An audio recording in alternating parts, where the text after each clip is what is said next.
Welcome to Behavioral Grooves, the podcast that explores our human condition. I'm Kurt Nelson. And I'm Tim Houlihan. We talk with researchers and authors and practitioners to unlock the mysteries of our behavior by using a behavioral science lens. Okay, Mr. Tim Houlihan, why do you think you were motivated to say that last line? Because that's what we always say at the beginning of the episode, and it's written on this piece of paper in front of me, so I thought I would just go ahead and do that. Okay. But why do you always say that, or say what's written down in front of you at the beginning of these podcasts? Is it because somebody's paying you to do this? Right. That's very funny, my friend. You know that we don't get paid. No one's paying me. No one's paying you, as far as I know. Yeah. Right? Nobody's paying me.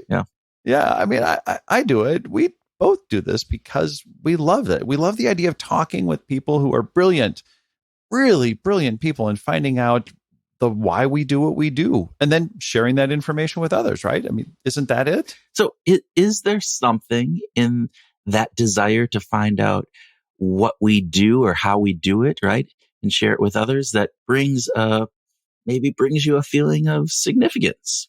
Oh yeah. I think it does. Yeah. I feel significant by doing this. I do. I do. I actually feel a sense of significance by doing this podcast. We're 300 and I don't know, many episodes into this. I don't know. How about you? Why do you feel a sense of significance? Yeah, I mean, similar. When you do this? Yeah, I mean, I think similar to you. I think it's fun. It's fun for me. We get to talk to, as you said, really, really brilliant people, and we get to share those conversations with others and lots of others sometimes. And if I'm really true to myself, there's this bit of ego involved, right? It makes me feel important. It's like, I like the fact that people like what we do and think that we are smarter than we actually are because we're talking to these brilliant people, and there's a halo effect, right? So there is this aspect of significance, right? So bringing it back, so you are motivated to some degree to do this because it feeds your need for significance. Yes, I think so. I think that's true. Yeah. Okay, well, I'm assuming you learned a bit about that from our guest today. Arie W. Kruglanski is a distinguished university professor at the University of Maryland. He directs a lab that studies human motivation as it affects thinking, feeling, and behavior. And he's one of the leading voices in social psychology, being instrumental in our understanding of the motivation of uncertainty and closure, goals and systems, radicalization, and most recently, his work on the quest for significance. Yeah, and Arie has over 500 research papers and articles and has won way, way too many awards for us to list out here. Yeah. Just to say this, his work is amazing, and we were very thrilled to have him as a guest. Yeah. Now, our conversation was really wide-ranging, as usual. But I do want to say, yeah. But I do want to say that, like, this quest for significance is something that I think made a big impact on both you and me. So I want our listeners to pay attention to that. Yeah, pay attention to that. Pay attention to everything, because I think there's a lot of really interesting stuff, a lot of nuances with that. And so listeners, we hope you will enjoy our talk, and that if you do, you post about it on social media or tell a friend. As mentioned at the start, neither Tim or I are making any money of this, but we do love that recognition. So just make our day, make us feel significant, and write out a little social media kind of post around this, and it would go a long way to make us smile. That was a nice circle back. Well done on that, Kurt. Okay. and with that, Groovers, please sit back with a big glass of Quest for Significance and listen to our conversation with Arie Kruglanski.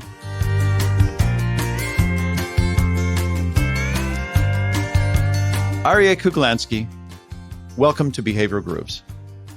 Thank you. It's a pleasure to be here.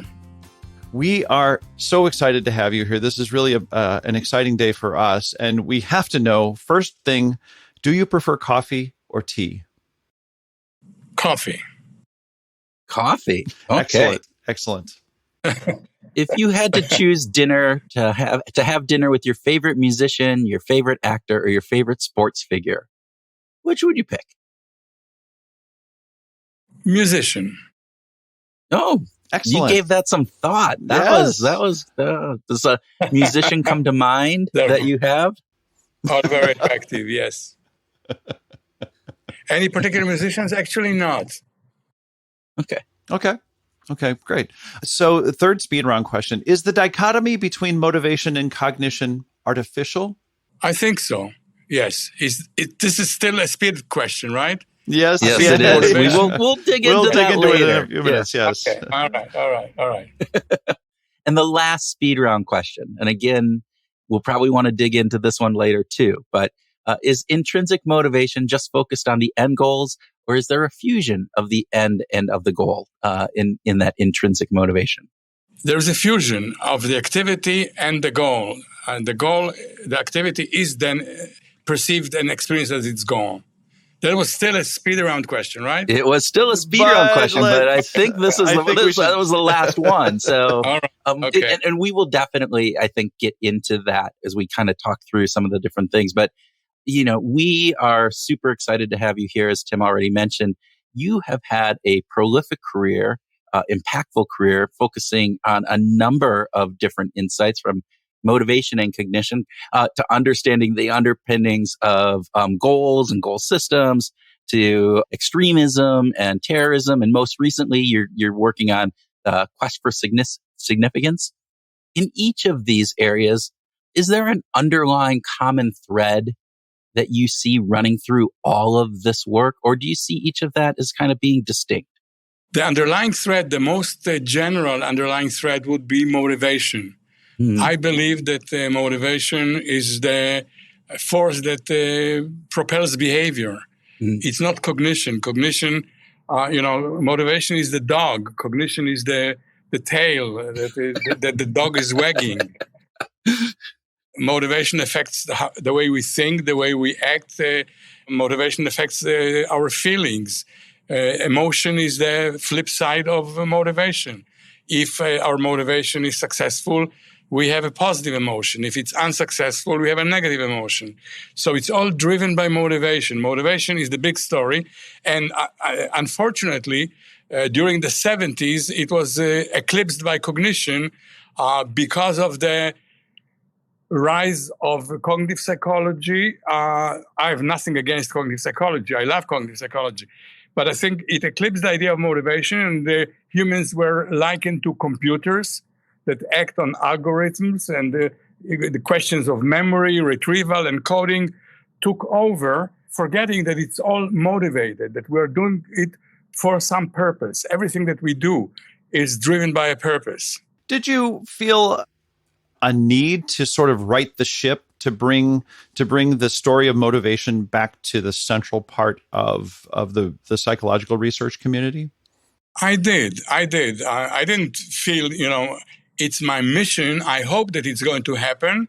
And my research throughout this time was emphasizing the motivation aspect, whether we're talking about, the distinction between motivation and cognition that is in many ways superficial, understanding goals as knowledge systems that are abiding by the same rules as all cognition, but yet they have a specific content that is motivational, whether it be issues of the role of motivation in knowledge formation, the quest for significance, or the need for cognitive closure and issues of uncertainty and how you deal with uncertainty. My latest book, by the way, is on uncertainty, just was published several weeks ago. So motivation was the underlying theme, and it ramified into a variety of different contexts, and it still does. My latest article was on aggression, as motivated by the quest for significance, re-examining the old frustration-aggression hypothesis and showing that aggression is a primordial way, very difficult to uproot way of feeling significant. And that's why we see so much aggression in the world, and it's so difficult to eliminate it, because it's a primordial, evolved way of feeling significant. And all the great revolutions and the great fights were for the sake of significance, and they were motivated, and they led to aggression. Anti-colonialist struggle in the 50s and the 60s. I was recently looking at Jean-Paul Sartre's preface to the classic work on colonialism by Frantz Fanon. Okay. The title of the book is The Wretched of the Earth. And Jean-Paul Sartre, the humanist, is advocating aggression. Kill them, kill the Europeans, he says. You kill a European, you achieve two goals. You kill your enemy and you become a free man. You attain dignity. So motivation underlies aggression, the quest for significance. And it also, even later paper that is now under review, has to do with romantic love as being all motivated by the quest for significance. You do not fall in love randomly. It's not just a matter of chemistry or magic. You see somebody across the room and you fall in love. No, we identified two aspects of it. The first, what we call the fandom aspect. The person has qualities that you admire, and the person loves you in return or has a likelihood of loving you in return, and thereby the qualities that this person have are bestowed upon you. So it's a kind of... I think like children, I think about children, we talk about children acting out when they're young, right? This is this need for significance, that they're wanting to be seen, to be noticed, right? Is this, do you see this connecting to the adulthood, to independence movements and things like that? Very much so. The child from the earliest times on wants to be appreciated, wants to matter. They want to have the attention of their parents. They want to exhibit their knowledge. I know, this kind of thing.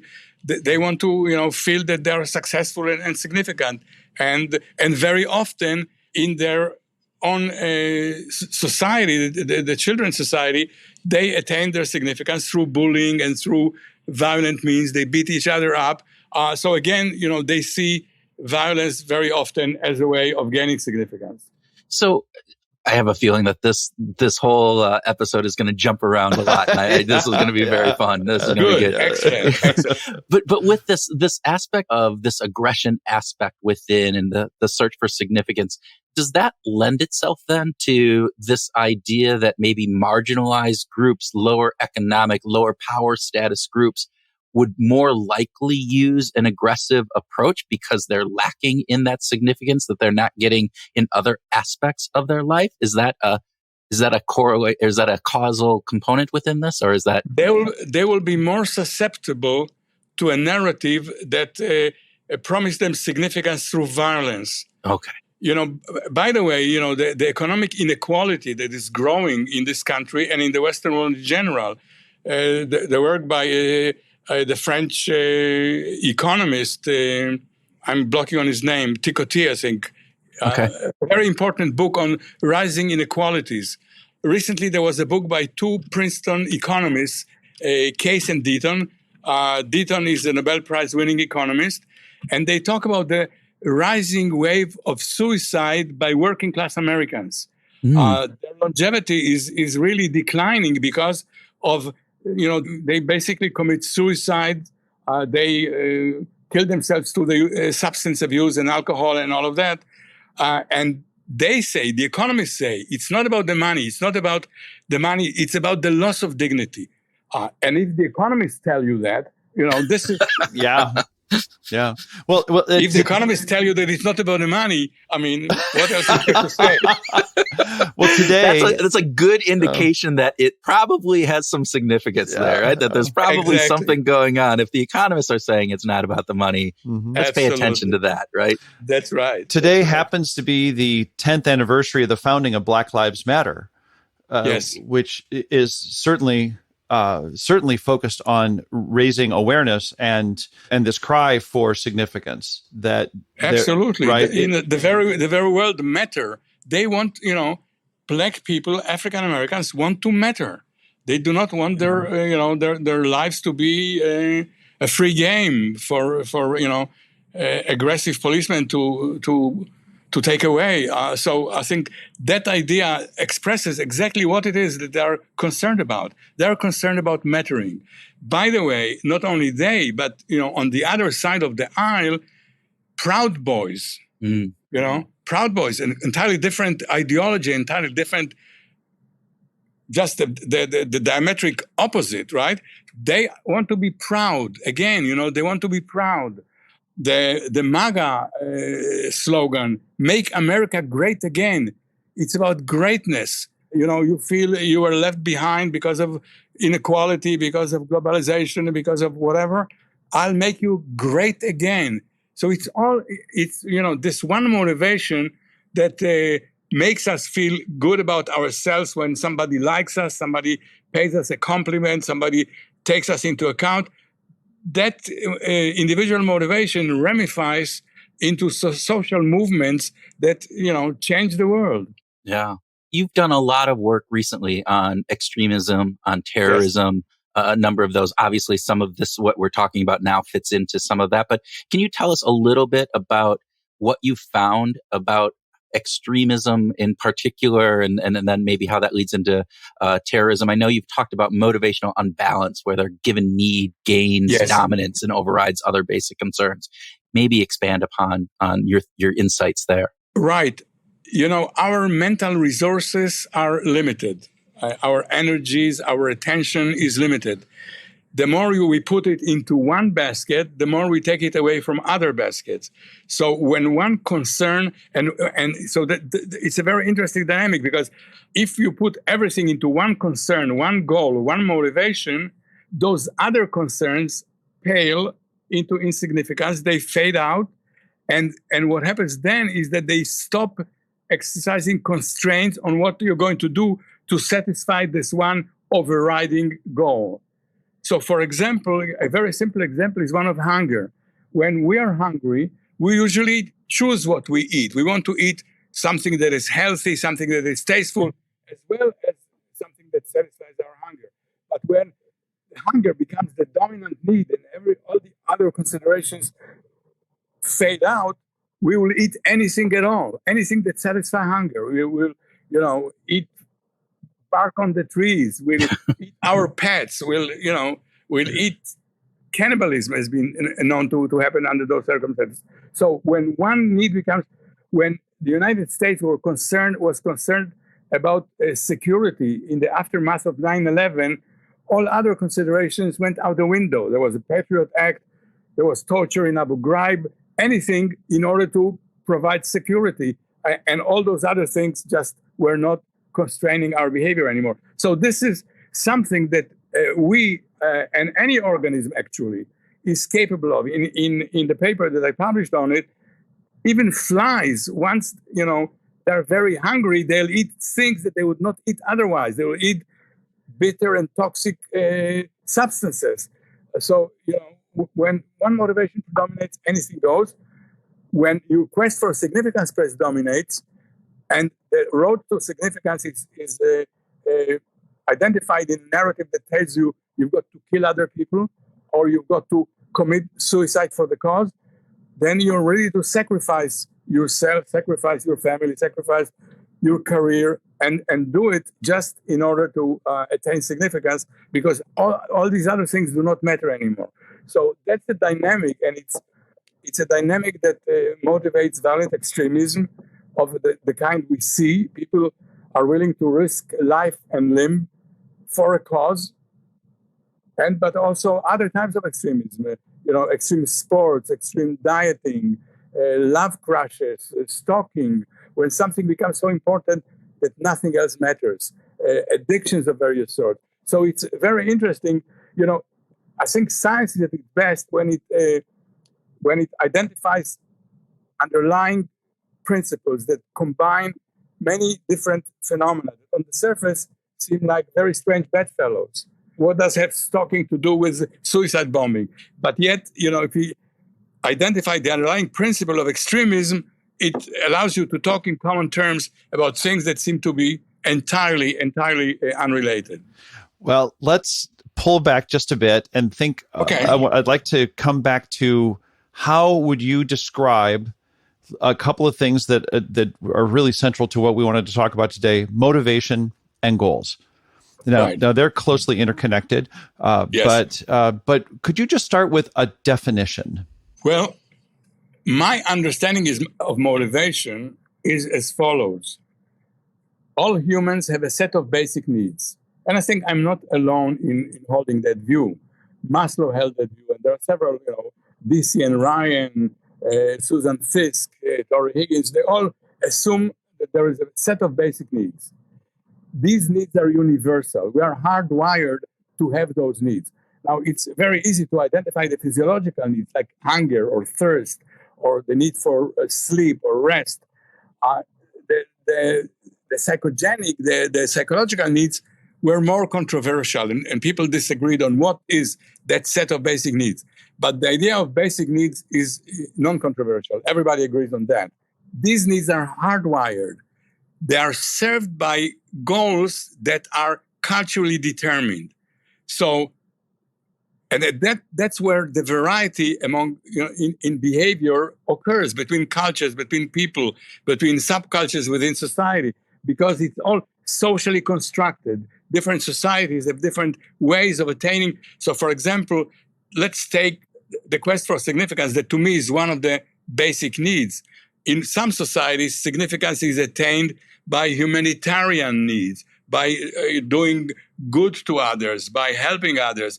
In other societies or in other circumstances, the same need is gratified by fighting against alleged enemies, against oppressors, such as the fight against colonialists, and so on and so forth. So from that, it's a pyramid. From that set of basic needs that are universal and that makes us human, the lower levels of the pyramid are socially constructed, context-specific, very flexible. You can exchange one for another. So, for example, if in one of our studies on extremism, we saw how the Tamil Tigers, one of the most vicious terror organizations in the history of terrorism, once they were defeated and put into the radicalization program, they substituted other ways, vocational training, that allowed them to attain their significance in society through constructive works. So, whereas the basic needs cannot be replaced, that's you cannot replace your need for food. That's not going to work. But you can replace a means.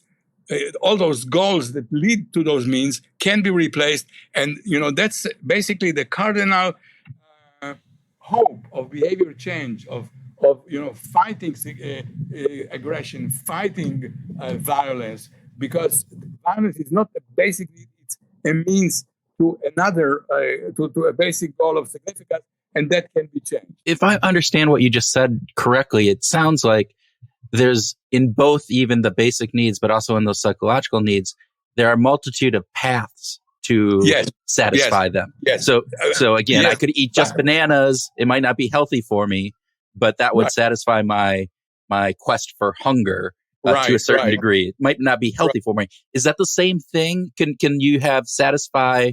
And I think that's what you're saying in some of these other aspects, as you talked about the aggression and all right, we can change that aggression pathway to satisfy a need with maybe something better. Is that one of the things that you're talking about? Yes.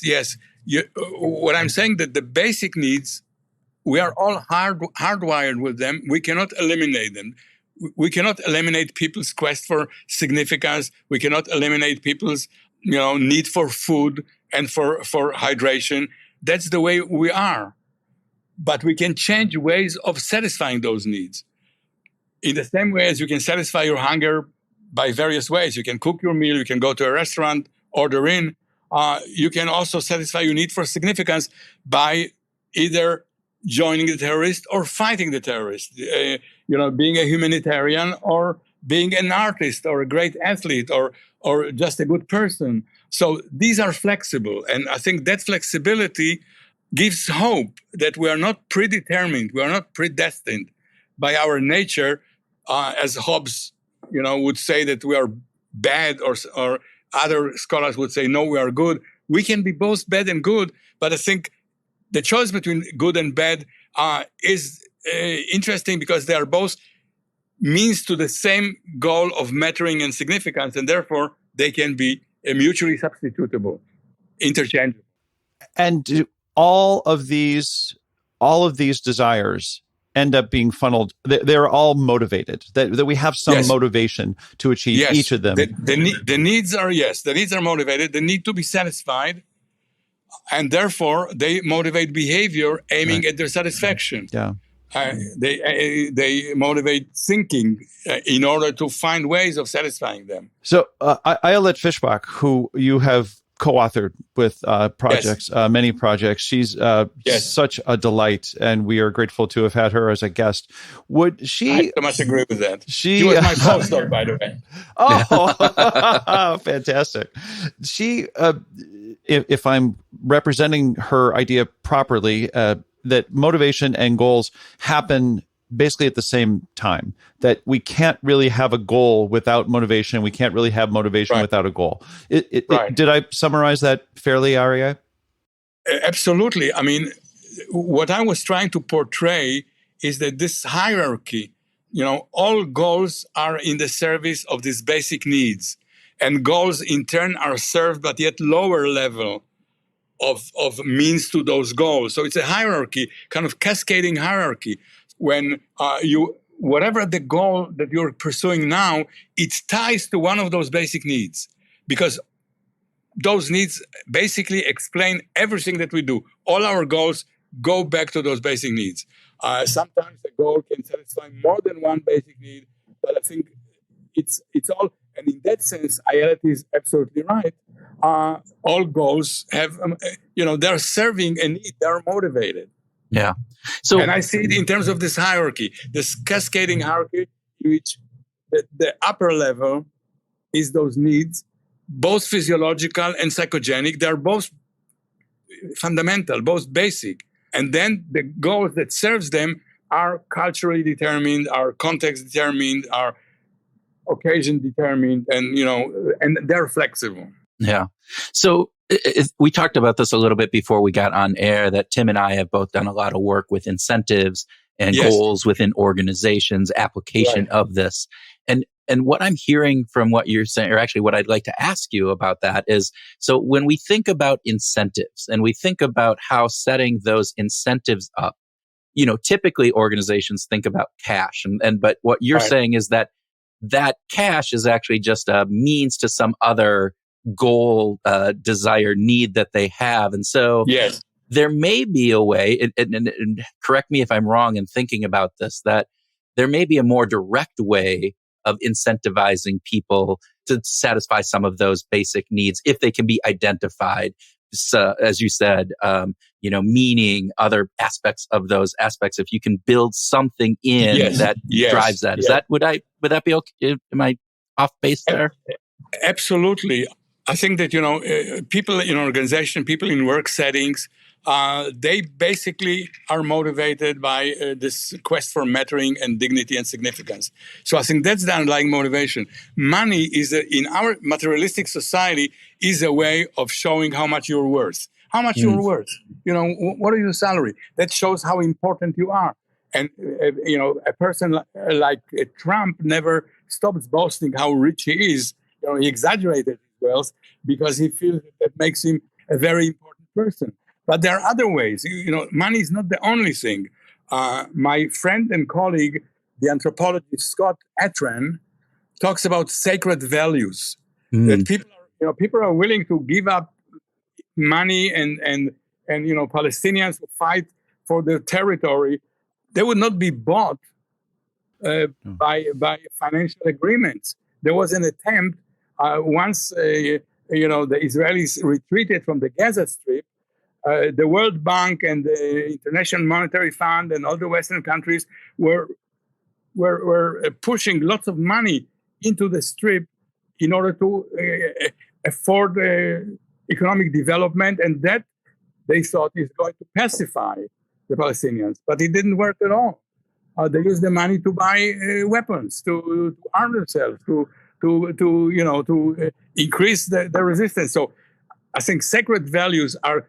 You talked about different goals have different degree of fusion with the overarching need for significance. And I think, sacred values in a trans scheme are very directly related to significance.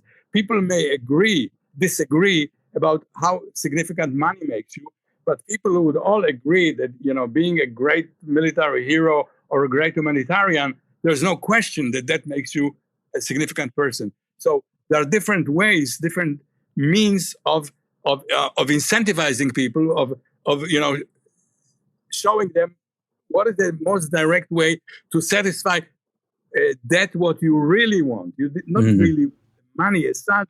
You want to have the sense of fame, fortune, and you are a successful person, and you deserve people's respect. Yeah. In the speed round, we asked a question about means-end fusion.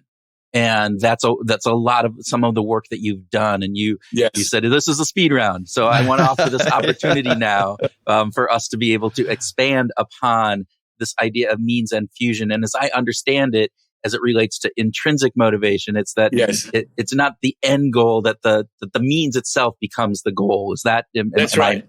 Okay. Can you expand on that and what the implications of that are? Yes. In psychology, I think there was a confusion about what intrinsic motivation is.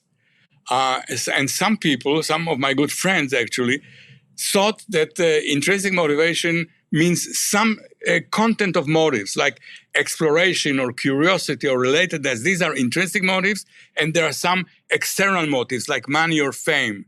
All motivation, by definition, is internal. It's something within you. Whether, you may crave money, but it's still you who are craving it. So it's not external, it's internal.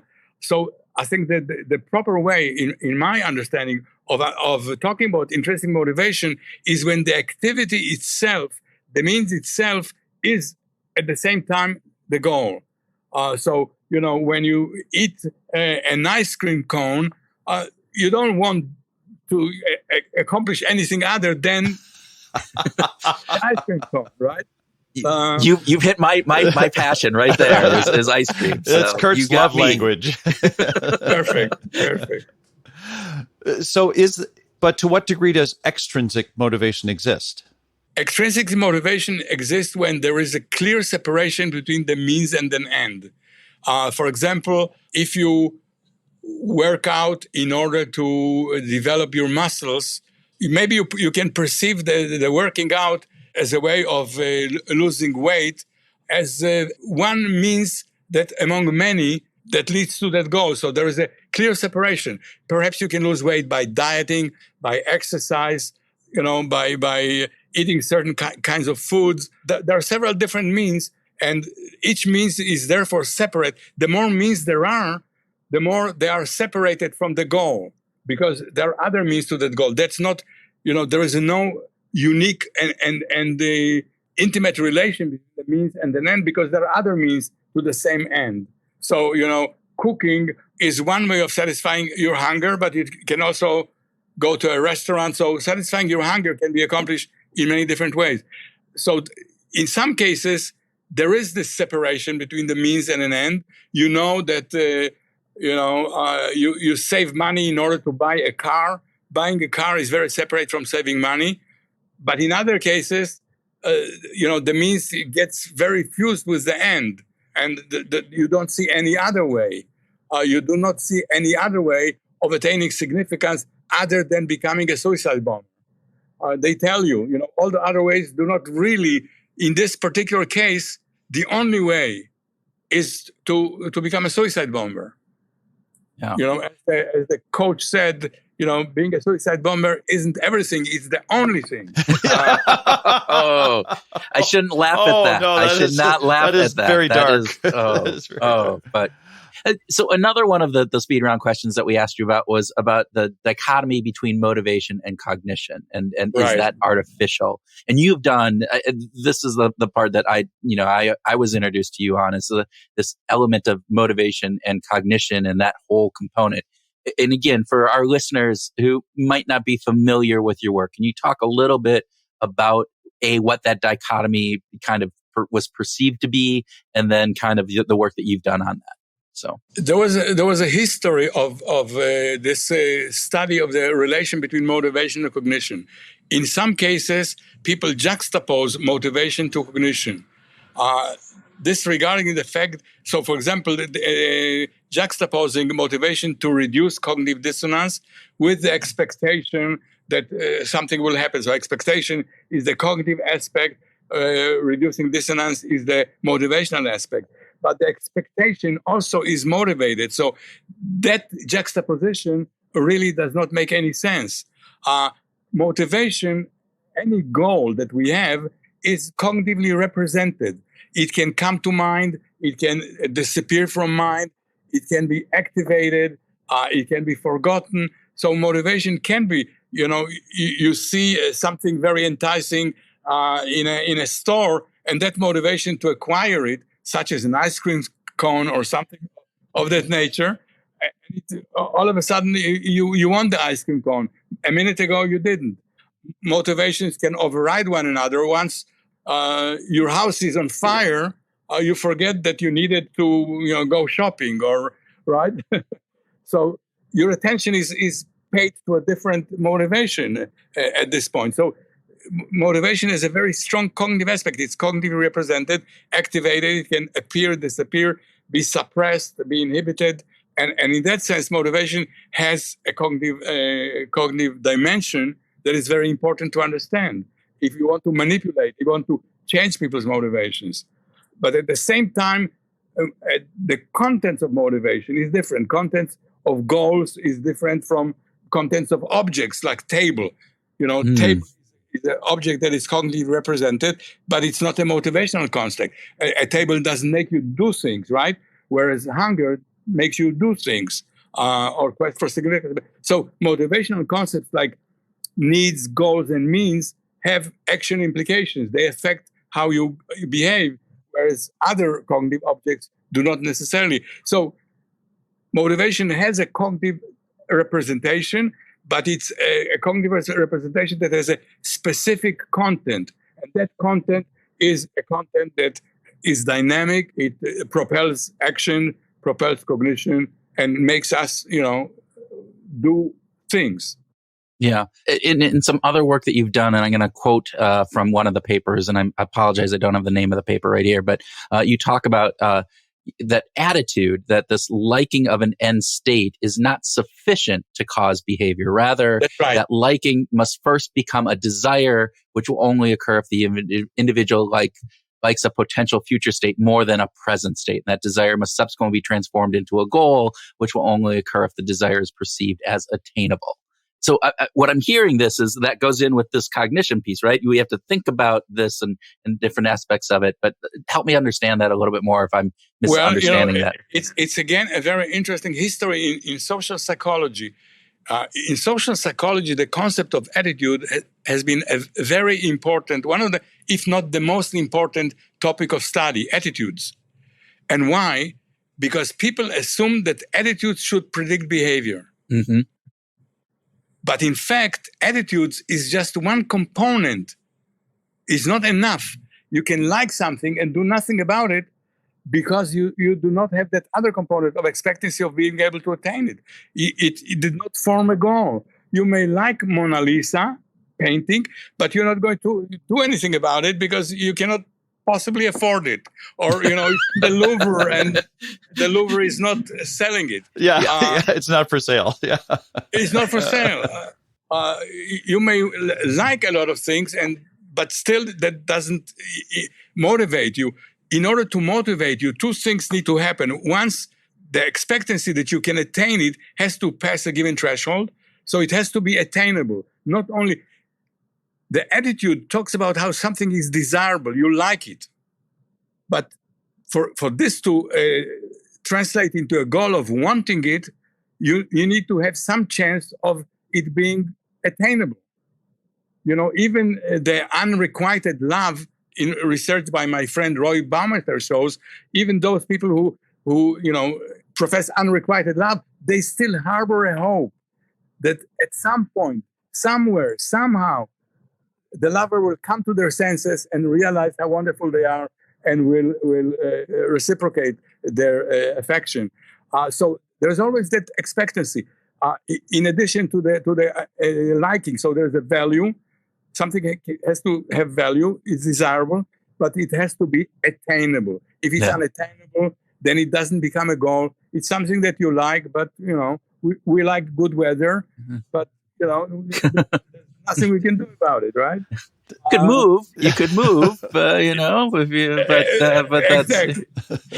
it sounds like, and it reminded me when you said this of the movie Dumb and Dumber, when, there was the woman talking, I can't remember the main character, and saying, that, you don't have one chance in a million. And he goes, so I got a chance, right? And it was, he was like, and he was all excited about, I have a chance, I should have used that example in the paper. And then, even if you have the value and the expectancy, even if it's desirable and attainable, it has to be the more important goal in the situation, because other goals may, your house is on fire. Even though, shopping is desirable and attainable, you're going to abandon it because then a more important goal is overriding it. So all of this has to happen before an attitude. That's why we called it the rocky road from attitudes to behavior. Attitudes do not, as such, they have to be translated into goals, and the goal has to be the most dominant goal in the situation in order for it to prompt behavior.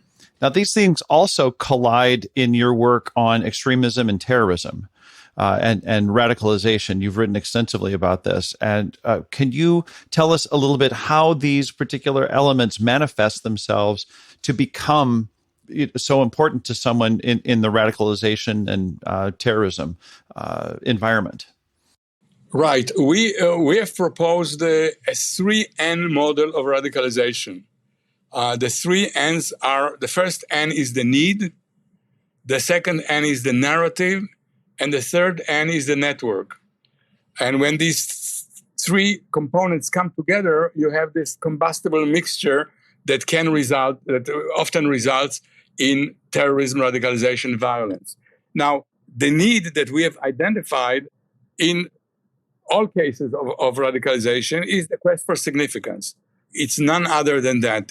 People called it by different names, the perks of paradise. But the perks of paradise, in the case of Islamist extremism, is not just the paradise per se, in the same sense that it's not money per se in the suicides of white working class Americans. The perks of paradise are in recognition of your great deed, of your heroism, of your martyrdom. That makes you an important person worthy of meeting the prophet and wedding, these wonderfully beautiful women and all of that. So it's not the perks per se, it's what they represent.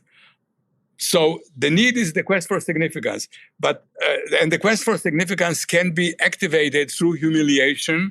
People feel that they were disregarded, that they do not matter, or that they were left behind. But that in and of itself is not enough. You need to have a narrative that tells you how to get it, how to get significance, right?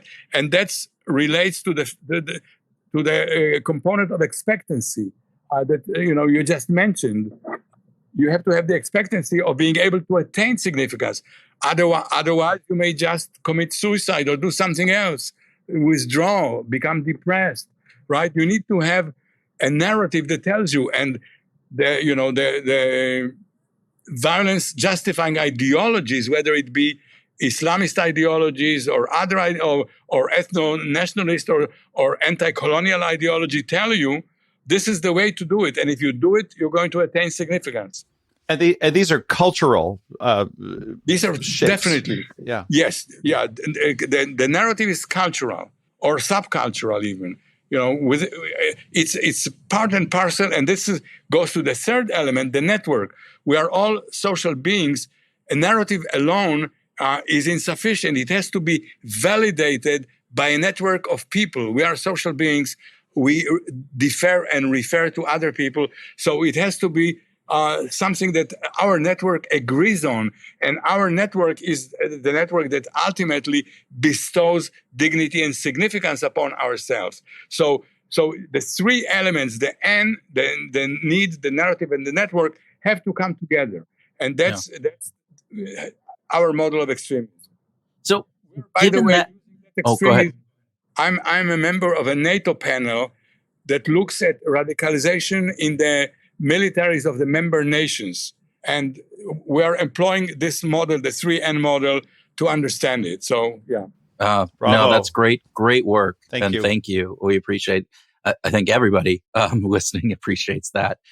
But when you talk about this 3N model, I'm wondering with your work, given today and the interconnected world that we live in with social media and others, I feel that could impact two of those ends, on the narrative, right? And being able to tell what this story is and to have that story be transmuted larger and further and faster, as well as finding that network of like-minded individuals that may not be geographically located near you, but dispersed throughout the world. But now you have a means of being able to connect them. Does that lend itself? Did you see that? And two, does that lend itself then to increasing the likelihood of extremism and the radicalization and some of the potential negative effects of this? You're absolutely right. The technology of the internet and the social media allows people to find a network where they, would not be able to do it heretofore. If they had an extreme view, it would be difficult to find other people with equally extreme view. Now, on the internet, no matter what your views are, you'll find other people. So that kind of really eliminates the issue of geographical distance, geographical proximity, and makes the world very interconnected. And that could and does result in greater recruitment. A major tool of recruitment to far-right militias or Islamist jihadist kind of groups is through internet. Mm-hmm. They convey the narrative, they articulate the narrative, they create networks of people. They embrace you, give you significance once you connect with them. So it's a very as a technology, it can do all of that. But I think, as with any technology, it can be used to good purposes and bad purposes. So presumably, we can also create networks that would give people significance through socially constructive means. It's difficult to compete with violence because, as I said before, violence is a very primitive, primordial means of gaining significance. So, people are resonated to it in the same way as you and I are resonated to an ice cream cone. It simply, lives our lives. Violence has that kind of appeal. So it's very difficult. We did research in Sri Lanka on the dismantling of the Liberation Tigers of Tamil Eelam, this, very awesome terror group. And we talked to people who are de-radicalized. So there was one person who worked now as translator, and he was supporting his family. And we asked him, how do you feel now that you are, are integrated back into the Sri Lankan society? You can support your family. How do you feel? And he said, I feel okay, but I felt better as a warrior. Wow. That is kind of primordial. You feel you are a real man, with a big gun on a Humvee. Your hair is blowing in the wind, or your keffiyeh or whatever. You feel you're it. So I don't want to end this on a negative of here. So stick with the ice cream. Stick with the ice cream. Yes, the ice cream. I would always stick with ice cream. That's for sure. But is there anything? So what can we do? You talked about this idea that with technology you can also use it to potentially make some more positive narratives and to build maybe positive networks. But are there things that we can do either as individuals or as community or government components as we're moving forward to help in stymieing some of this negative radicalization that's going on? I think so. I think that, the fact that our goals are flexible and can be substituted for one another, that gives us the flexibility. People talked for times immemorial about the fight of the evil versus good. I think that's true. The evil is a possibility ingrained in our nature to attain our dominance, our significance, our mattering. through violent means, but we also can educate people, can educate society to attain our significance through positive means. So I think it's the battle of civilization against brutality. There are setbacks in that road. There are all kinds of things that happen, and violence has its intuitive primordial appeal. But I think the hope is that it can be done. Yes, we can. There is work by Steven Pinker, very important work, on the fact that violence over the millennia has decreased. And that means that there is hope that civilization can overcome. And I think through education, through understanding, through psychological literacy of, us understanding what it is that we're doing, there is a way of changing it, because the psychology of it allows for interchangeability, of substitutability of the good for the bad. I am so grateful that you just shared that beautiful sense of optimism. We absolutely need that. And we also are curious about your musical interests. And if we were to imagine that Arie has to spend a year on a desert island, actually you get to, let's frame this in a positive way. You have the beautiful gift of being able to spend a year on a desert island, and you get to take two musical artists with you, not the physical people, but their musical catalogs. What two musical artist catalogs would you take with you? I'd probably bring Johann Sebastian Bach and possibly Miles Davis. Oh, Miles Davis. Fantastic. Oh. So you're novelty seeking. Yes. In the variety, but big catalogs for both of them, right? Yes. Bach yes. with... I love both of them. I think both are, doing very profound music. But my musical tastes are very eclectic. I love Latin music. I love salsa music, mambo music, all of that. I love rhythm, and I think both Bach, Davis, and the salsa have rhythm. Yeah, that's very cool. Boy, that is absolutely true. There is Bach really made rhythm an important part of music. It wasn't. I shouldn't say it wasn't. Haydn probably had it. Vivaldi certainly had a strong sense of rhythm. But Bach, boy, he brought rhythm right to the forefront, didn't he? Absolutely. Yeah, that's fantastic. Do you like to listen to music when you're working? I like to, but sometimes it's very distracting.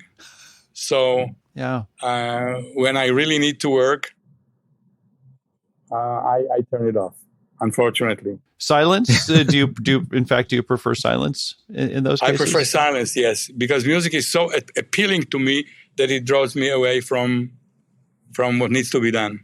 Well, you are just like Tim. Tim can't listen to music when he works either, because he says he gets too drawn into the music that becomes his the higher goal, right? That goal comes listening to the music as opposed to doing the work. Absolutely, that's exactly it all of a sudden right. takes context over there. That's exactly right. It's a hierarchy. Music. I think you've got it. Arie, this is such a pleasure. We have so enjoyed our conversation today. Thank you for being a guest. Too. It was really a very nice opportunity, and I love talking to you guys. And I wish you all the best. Thank you. Before we get started on our grooving session, we wanted to say thanks for listening and wanted to ask you about your motivations for listening to this podcast. Do you like what you learn? Do you like to apply these cool ideas in your work or your home life? Well, we do, and that's why we share it with you. And that's why we'd like you to share Behavior Grooves with one person this week. Just one person. Share it because you find some joy or interesting ideas in our podcast. Take Nick Epley's advice and share it with a stranger on the bus or a train or standing in line waiting for your double mocha pumpkin spice cappuccino. I don't know. Wait. I don't even think there is a double mocha pumpkin spice cappuccino. Oh, you don't know what people want. And I'm sure there's somebody out there that has ordered that once or twice. That's certainly possible, but it sounds awful to me. That's true. So there's no accounting for taste, Tim, and you are proof of that.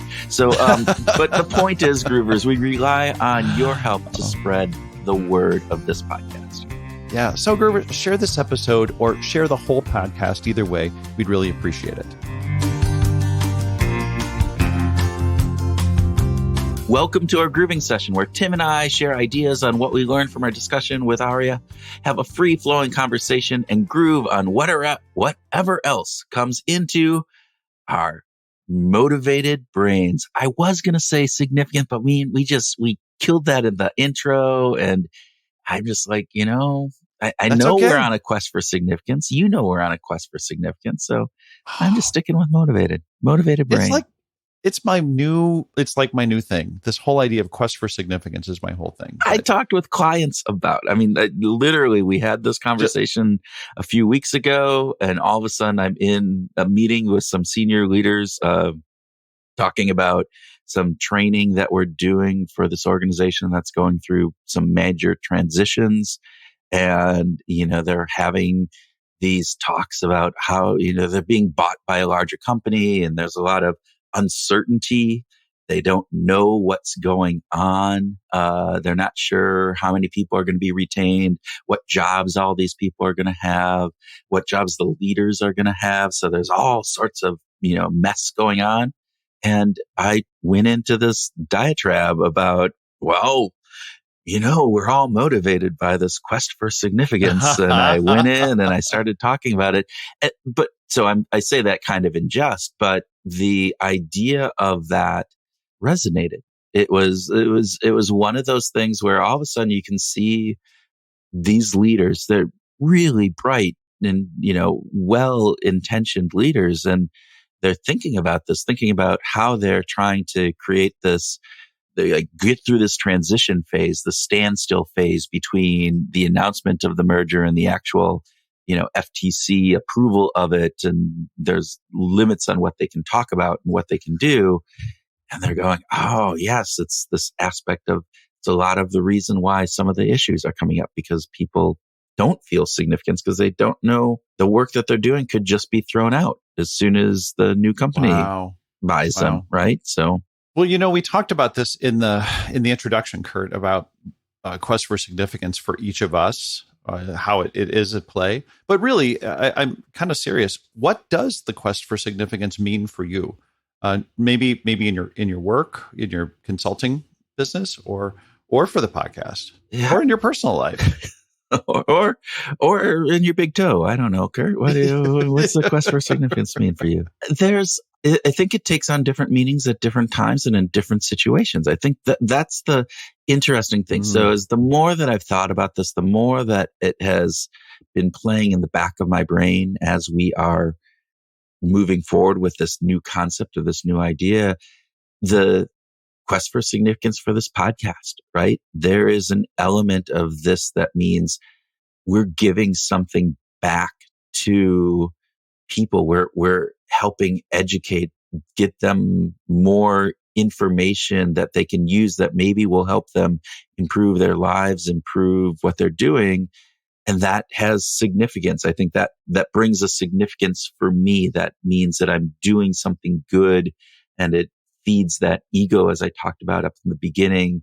And also just the recognition, right? We've been out to conferences, and you're talking to somebody and they're going, oh, you're the behavioral grooves people. And it's like, wow, yeah, like who would have ever thunk that, man? So it is cool. Yeah, it is cool. And I love that Kruglanski's work is really bringing something that is sort of intuitive, but he's bringing it to light in a really scholarly way. And it makes me think about the parts of my life. I agree, by the way, that we have quest for significance across a multiple domains in our lives.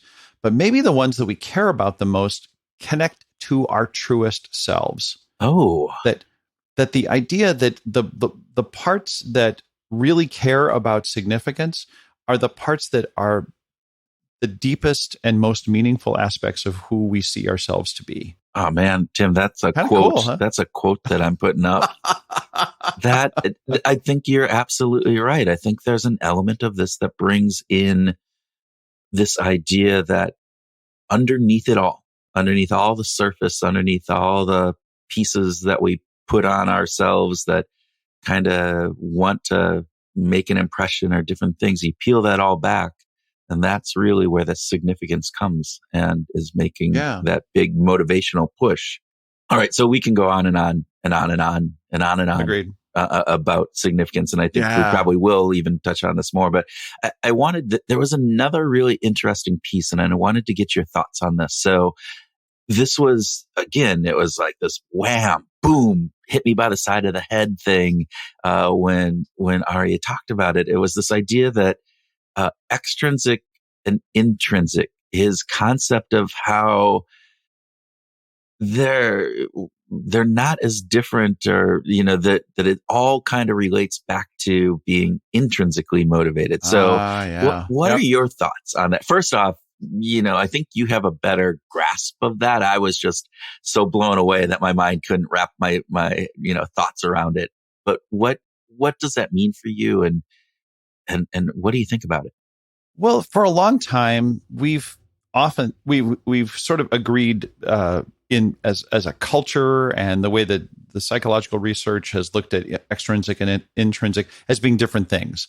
And Kruglanski, kind of recognizes, let's say, commonly agreed upon definitions that the intrinsic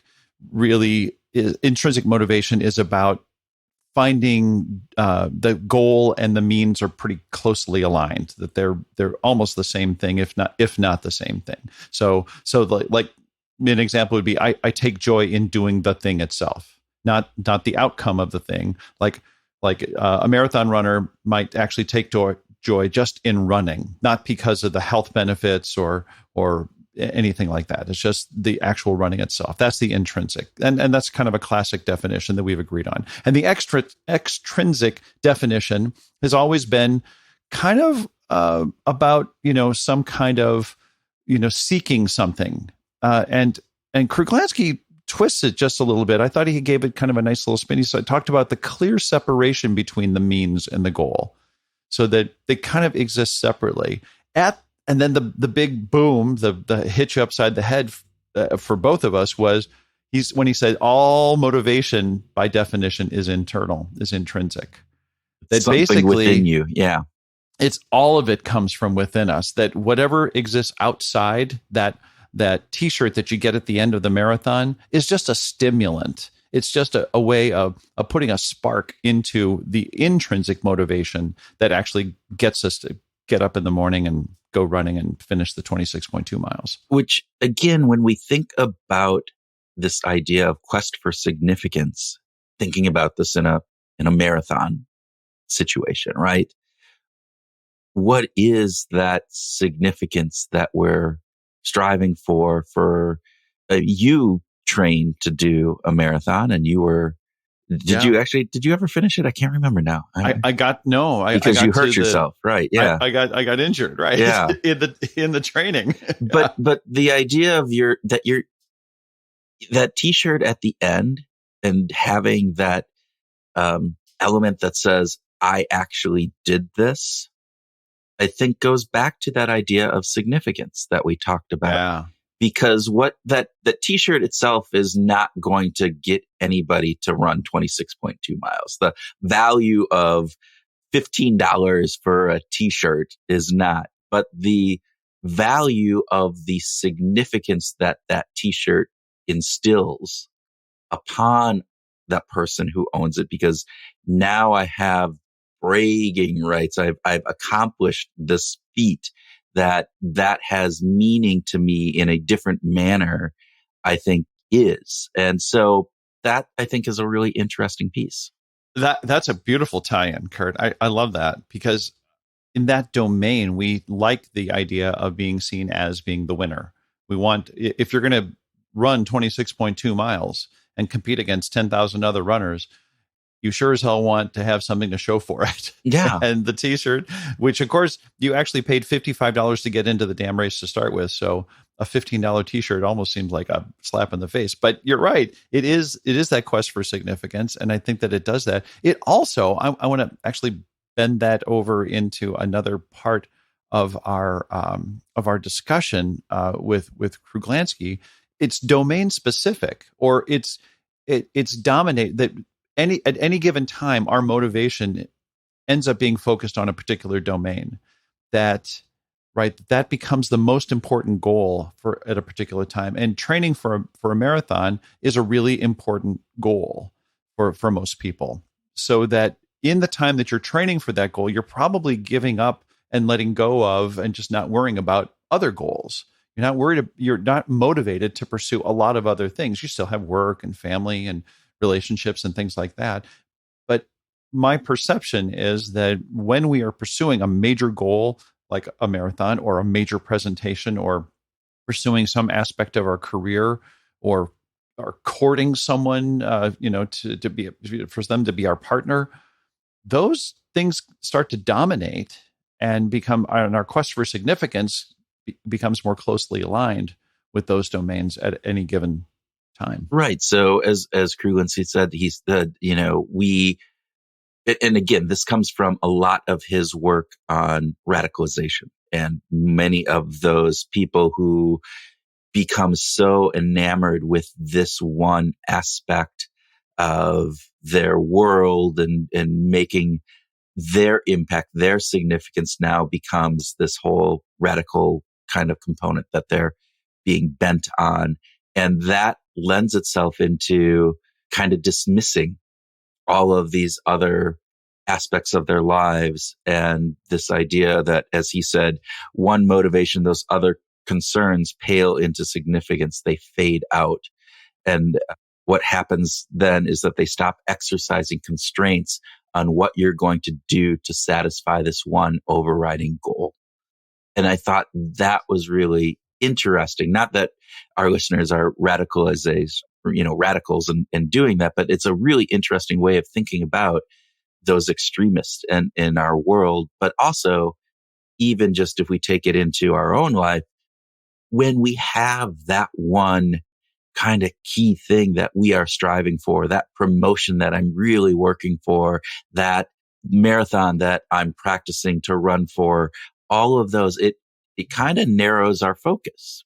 It doesn't kind of narrow our focus. It does narrow our focus. Yeah. And that lends itself to maybe doing things around that limit our element of others. I might, forget about my family and not pay as much attention to them in my striving to get the promotion. I might not go out with my friends. Those overriding things. But then the other part of this that I loved is that at any moment I'm getting hungry, right? I'm going to have this other motivation. I have to sleep. There's that motivation to sleep. There are things that then become more dominant in there. But again, you go, wow, that's why some of those people that are really striving for things, they go without sleep. They don't eat well. They're just doing all sorts of things that in the big picture of things may seem negative, but it's because they're being driven by this overarching quest that they're on. So, agreed. I also loved how he talked about motivation as the force that propels behavior. And he said that, motivation is the dog and cognition is the tail, and that the dog is wagging. And I love that, this idea that motivation and cognition are separate, but the big part of the story is motivation. And then he went on to say that emotion is the flip side of motivation. Emotion is the flip side of motivation. And of course, they have the same Latin root. Those two words, motivation and emotion, have the same Latin root, movere, which basically means to move. And so when we talk about motivation, we're almost always talking about emotion. And I kind of love that he sort of, brought that to light in a really cool way. Yeah. And I love this idea that cognition in and of itself isn't enough to make us move to that point, right? It isn't the driver of the behavior. I may think about going out and exercising, but until I have the motivation to do it, right? I know it's good for me. I know I should be going to the gym every day. I know I should, not eat that bowl of ice cream that I'm eating, but I don't have the motivation that's strong enough to actually make that happen. And that is again, one of those ideas that just I can wrap my head around and think about it for hours and hours and hours. So Robert Sapolsky even made a comment as a biological neuroscientist. He said that before our brains are aware of a threat to our well-being, our body starts acting on it. So before we have that cognition, that the cognition is secondary to the actual experience that our bodies start going, wait a minute, there's a threat. Yeah. And so I hear that there's a, brush, some noise in the brush, and I'm all of a sudden, my body is reacting before I realize that it's a lion, right? Yeah, my pulse rate increases, my focus narrows, right. All of those biological components. And before you have cognition. Yeah. All right. We could spend the next 3 hours talking about this conversation. We probably will after we actually end this, but we won't put our listeners through that pain of having to listen to us just go on and on and on about this. All right. I'm looking forward to the next 3 hours. Let me just say that. And we could do that, and we will do that because Arie has a huge body of work that we just absolutely find some of the most fascinating stuff that we've come in. And next time he's a guest, we're going to have to talk to him about radicalization. Yeah, definitely going to have to talk more about radicalization and what that is. So I'm in for that. But for now, Groovers, we just hope you find these insights on motivation helpful this week as you go out and find your groove.